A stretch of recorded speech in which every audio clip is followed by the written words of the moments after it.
Okay guys, on this video I'm going to show you how to add a pair to your list of available pairs that you're trading.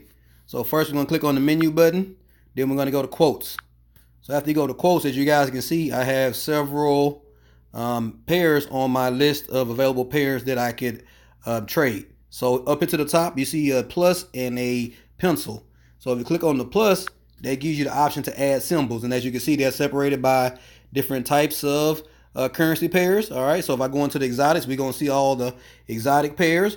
Now on yours you may see different options depending on your broker, but for instance you're going to see a folder that says FX major, so that will have all the USD versus different currencies pairs.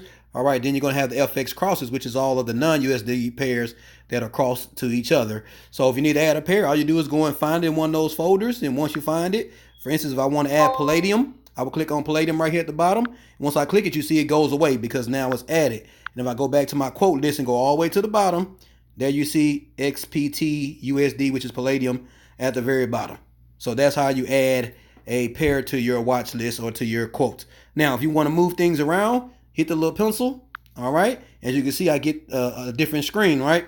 And you have these little 3 lines next to each one of these pairs. So for instance, if I want to move a pair, I would click on that little 3 line and it highlights, and I can move it up or down. If you want to reorder and organize your pairs by alphabetical order or by types or whatever, you can do so. Or if you want to remove a pair, click the trash can on the top left and then click the little box next to it, which highlights it or selects it. Once you get all the ones selected that you want to delete, hit the trash can again at the top, and that deletes that pair out of your quotes list. So thank you.